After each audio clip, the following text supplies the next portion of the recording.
ঢাকা দক্ষিণ সিটি কর্পোরেশনের নবনির্বাচিত মেয়র ইশরাক হোসেনকে দায়িত্ব বুঝিয়ে দেওয়ার দাবিতে বৃহস্পতিবার সকাল থেকে নগর ভবনের প্রবেশদ্বার ও আশপাশের এলাকা অবরোধ করে অবস্থান নিয়েছেন বিক্ষোভকারীরা।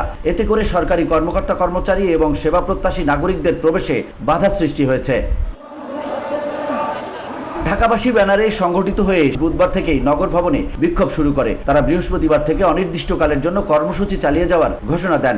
এই ধারাবাহিকতায় বৃহস্পতিবার সকাল 9টার দিকে তারা নগর ভবনের মূল ফটকে অবস্থান নিয়ে স্লোগানে মুখর করে তোলেন। কোন একটা পক্ষ তালবাহানা করছে, ওনাকে শপথ বাক্য করানো হচ্ছে না। এটা আমরা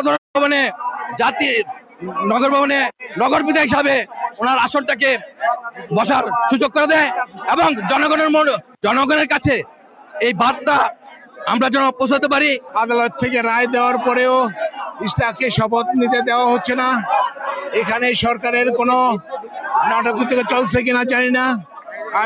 আমরা ঢাকাবাসী ইউকের পক্ষ থেকে আমরা সরকারের পক্ষে আকুল আবেদন জানাচ্ছি, তাকে অতি শীঘ্রই শপথ বাক্য পাঠ করানোর।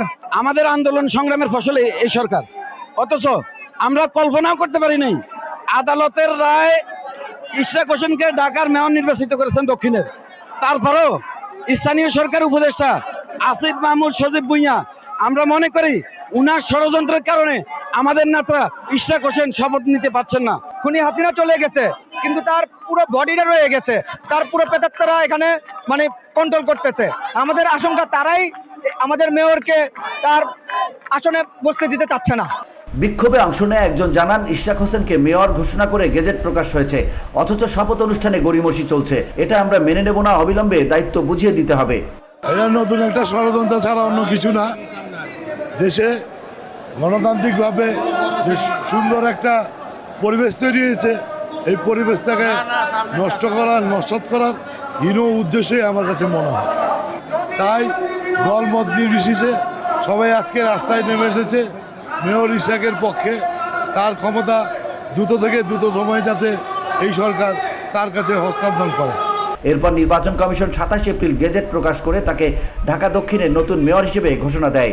কিন্তু এখনও তার শপথ অনুষ্ঠান হয়নি, যার ফলে দায়িত্ব গ্রহণ প্রক্রিয়াও আটকে আছে। এ নিয়ে আন্দোলনকারীরা স্থানীয় সরকার মন্ত্রণালয়ের ভূমিকা নিয়ে ক্ষোভ প্রকাশ করেছেন। VOD Bangla news desk.